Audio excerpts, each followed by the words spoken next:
नमस्कार दोस्तों, स्वागत है आपका मेरे चैनल खान पान पकवान में।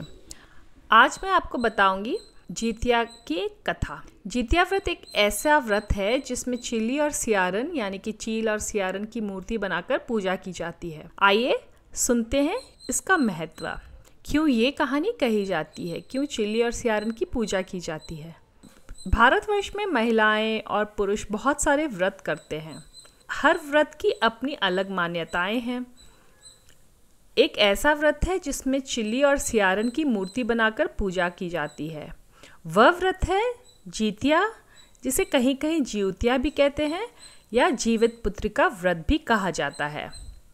इस व्रत को माताएं अपने बच्चों की दीर्घायु के लिए निर्जला उपवास और पूजा अर्चना के साथ संपन्न करती हैं। आश्विन माह की कृष्ण पक्ष की अष्टमी को सौभाग्यवती स्त्रियां द्वारा अपनी संतान की आयु, आरोग्य व उनके कल्याण के लिए इस व्रत को किया जाता है। इस व्रत से जुड़ी हुई कई लोक कथाएं प्रचलित हैं।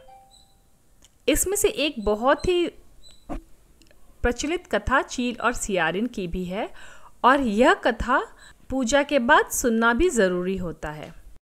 चील और सियारिन थी जो दोनों मित्र थीं और दोनों एक जंगल में रहा करती थी सेमर के पेड़ में। चील और सियारिन ने एक बार इस व्रत को गांव की स्त्रियों को करते हुए देखा तो उन्होंने भी व्रत करना चाहा।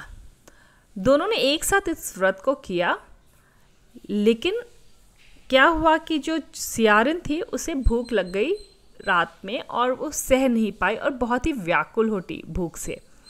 तो उसने क्या किया कि बगल में श्मशान जाकर के उसने अपना पेट भरा मांस और हड्डियां खाकर। लेकिन चील ने क्या किया, पूरी निष्ठा के साथ पूजा की। सियारिन का व्रत भंग हो गया, लेकिन चीलों ने भूखे प्यास रहकर व्रत पूरा किया। कथा के अनुसार अगले जन्म में दोनों मनुष्य के रूप में राजकुमारी बनकर सगी बहनें हुई। सियारिन बड़ी बहन हुई और उसकी शादी एक राजकुमार से हुई।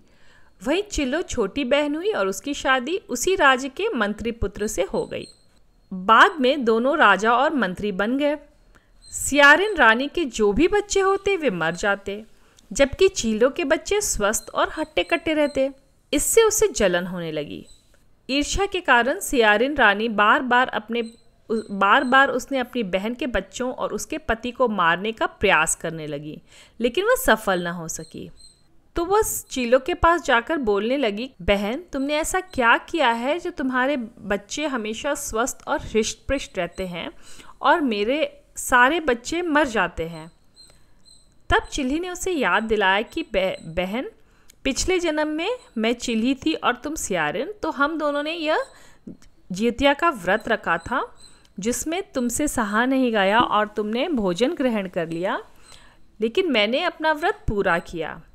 तो उस जन्म में भी तुम्हारे जितने बच्चे होते थे वो मर जाते थे और मेरे बच्चे हृष्ट पुष्ट रहते थे।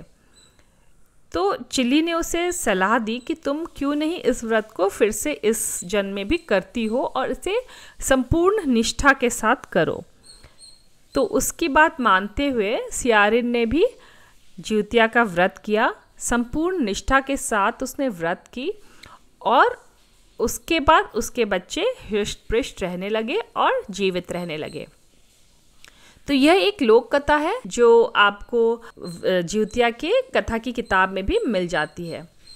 तो चील और सियारन की कथा मिथिलांचल सहित कई इलाकों में प्रचलित है। इस तरह से समाप्त होती है यह कथा। हैप्पी जितिया व्रत टू एवरीवन।